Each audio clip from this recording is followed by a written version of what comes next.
Students, मैं विजय सिंह आप लोगों के सामने आज हर्निया का सेकंड टॉपिक लेकर आया हूँ। स्टूडेंट्स, इसमें हम हर्निया के सेकंड टॉपिक में बात करेंगे अम्बिलिकल हर्निया की। तो स्टूडेंट्स, इससे पहले हमने हर्निया की डेफिनेशन को पढ़ा था और इसके अलावा हर्निया के कुछ टाइप्स के बारे में, कॉमन टाइप्स के बारे में हमने जाना था। तो अब हम बात करेंगे अम्बिलिकल हर्निया। तो स्टूडेंट्स, अम्बिलिकल हर्निया क्या होता है और इसे हम किस तरह से पढ़ेंगे और इसकी क्या साइट होती है, ये सब चीज़ें जानेंगे। तो चलिए स्टूडेंट्स, अब हम ज़्यादा समय ना ख़राब करते हुए चलते हैं हमारे अपने आज के मेन टॉपिक पर। Umbilical hernia. Umbilical hernia most commonly अकर इन इन्फेंट। अम्बिलिकल हर्निया जो होता है मोस्ट कॉमनली ज़्यादातर जो है अकर इन इन्फेंट हो सकता है बच्चों में, बट में आल्सो डेवलप इन एडल्ट्स, और ये जो है एडल्ट तक जो है डेवलप होता है।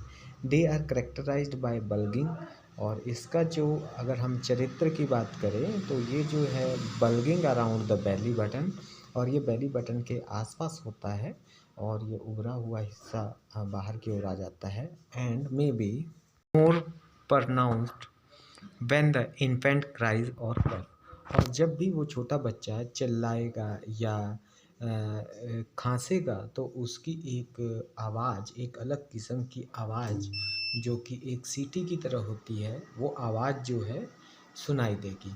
इन infant umbilical hernia are normally painless but they may cause discomfort for adult, और ये जो हर्निया होती है ये बच्चों को पेनलेस होगी, उसमें बच्चों को दर्द नहीं होगा, लेकिन कुछ ना कुछ ऐसी हरकतें बच्चा करता है और वो एडल्ट तक करता रहेगा अगर ये हर्निया है। तो इस तरह से ये जो हर्निया है इसके बारे में आप जो है पता कर सकते हैं। तो स्टूडेंट्स, अभी हमने अम्बिलिकल हर्निया के बारे में पढ़ा और अम्बिलिकल हर्निया को जाना। तो चलिए आगे स्टूडेंट्स हम देखते हैं अम्बिलिकल हर्निया को। आगे है कि most infant and umbilical hernia will close off their own according by age 1 और 2 ईयर्स। अब ज़्यादातर बच्चों में ये देखा जाता है कि अम्बिलिकल हर्निया जो होता है will close off their own according by age 1 और 2 ईयर्स। डॉक्टर उनको रिकमेंड करते हैं पेशेंट्स को कि आपका अगर बच्चा सही है तो डॉक्टर जल्दी इस चीज़ का ऑपरेट नहीं करते हैं, उसे कुछ समय तक दवाई के ज़रिए 1 साल या 2 साल तक उसे जितना हो सके उसे टाला जा सकता है। और हाउएवर सर्जिकल रिपेयर में भी रिक्वायर्ड, अगर ज़रूरत पड़े तो सर्जरी कर दी जाती है, और अगर वो कुछ समय तक बच्चे को मेडिसिन पे रखा जाए, अगर वो ज़रूरत ना हो तो सर्जरी को टाला जाता है, और इस तरह से ये चलता है। हाउएवर सर्जिकल रिपेयर में भी required if they have not disappear by age 4, और इस तरह से वो कुछ समय तक 2 साल 3 साल 4 साल तक उसे आगे आगे टाला जाता है अगर वो मेडिसिन पे सही है। और अगर वो मेडिसिन पे सही ना रहे पेशेंट और दिक्कत हो तो सर्जरी करना ज़रूरी समझा जाए, अगर डॉक्टर ज़रूरी समझते हैं तो सर्जरी की जाती है।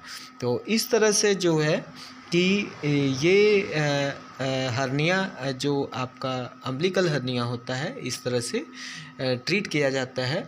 और अगर हम आगे देखें और if they develop in adults, अगर बचपन में 4-6 साल तक वो सर्जरी ना की जाए और वो अडल्ट तक अगर पेशेंट चला जाता है और अडल्ट तक उसको दिक्कत नहीं आती है अम्बिलिकल हर्निया से, तो उसको अडल्ट में जाकर अम्बिलिकल हर्निया का ऑपरेशन कर दिया जाता है।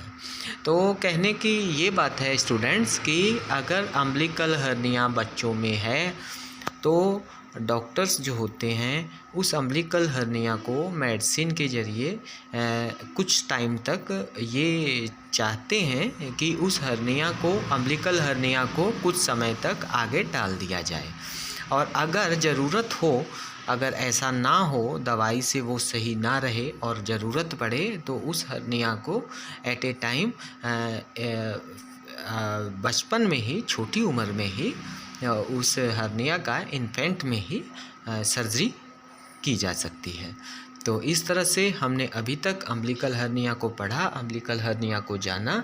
तो स्टूडेंट्स मैं बताना चाहूँगा कि अम्बिलिकल हर्निया बच्चों में देखा जाता है, और बच्चे जब ये छोटे बच्चों में होता है तो वो जब चिल्लाते हैं या वो खांसते हैं तो उनके खांसने और चिल्लाने में एक अलग किस्म की आवाज़ आती है, और इसी से हम पहचान सकते हैं कि पेशेंट को अम्बिलिकल हर्निया हो सकता है। और उसके बाद हम इसके बारे में डॉक्टर्स जो है इलाज करते हैं अम्बिलिकल हर्निया का। तो स्टूडेंट्स, इस तरह से हमने अभी तक अम्बिलिकल हर्निया को पढ़ा। उम्मीद है आपको ये अम्बिलिकल हर्निया समझ में आया होगा। और चलते हैं हम आगे एपिगैस्ट्रिक हर्निया पर। तो चलिए स्टूडेंट्स, एपिगैस्ट्रिक हर्निया को पढ़ा जाए ध्यान से। और स्टूडेंट्स, हमने इसमें काफ़ी मेहनत की है और हम बहुत इजी वर्डिंग में आपको समझाने की कोशिश कर रहे हैं। तो चलिए स्टूडेंट्स, अब एपिगैस्ट्रिक हर्निया को देखते हैं। Epigastric hernia appear in a line between the bottom of the breast bone and a belly button and will normally be no larger golf ball in size. Students, इसमें epigastric hernia में बता रहा है कि ये जो होता है ब्रेस्ट बोन के साथ में थोड़ा ऊपर की ओर बॉटम के तरफ ब्रेस्ट बोन के बॉटम पे एंड बेली बटन और बेली बटन के पास में मौजूद होता है। और ये जो है एक बॉल की तरह हल्का सा उभरा हुआ हिस्सा होता है, और ये ज़्यादा लार्जर नहीं होता है, हल्का सा उभरा हुआ हिस्सा होता है। तो ये जो होता है एपिगैस्ट्रिक हर्निया है।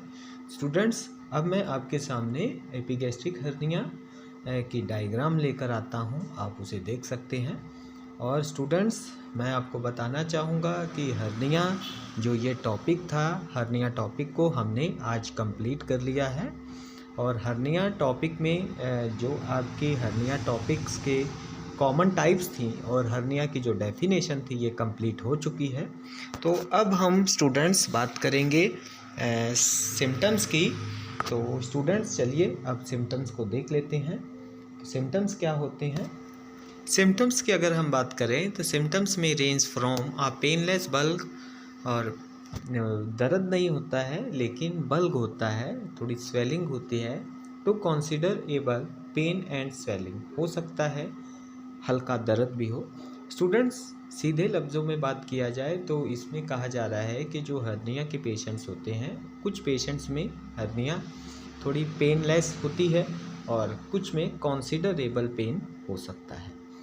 तो स्टूडेंट्स, अगर हम बात करें तो हर्निया के पेशेंट्स को अगर हम सीधा खड़ा रखेंगे तो उनका उभरा हुआ जो हिस्सा है वो बाहर की ओर निकला हुआ होगा।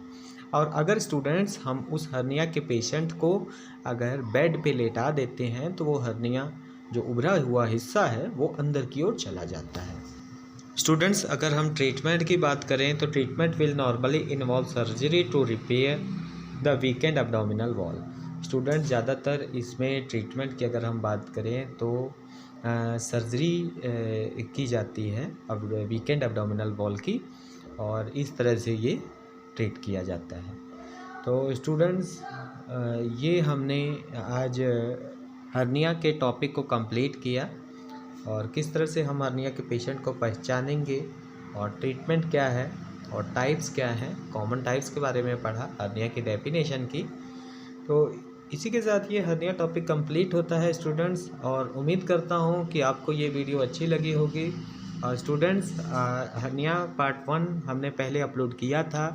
तो स्टूडेंट्स, आप अगर पहली बार इस वीडियो पे विज़िट कर रहे हैं, इस चैनल पे पहली बार विज़िट किए हैं, तो आप इससे पहले हर्निया की फ़र्स्ट टॉपिक को देख सकते हैं, और हर्निया के फर्स्ट टॉपिक को देखिए और सेकंड को देखिए। और इसी तरह से आप जो है हमारे साथ स्टडी करते रहिए, और हम उम्मीद करते हैं कि आपको ये टॉपिक समझ में आया होगा। तो मिलते हैं नेक्स्ट वीडियो में, तब तक के लिए thank you, bye bye students.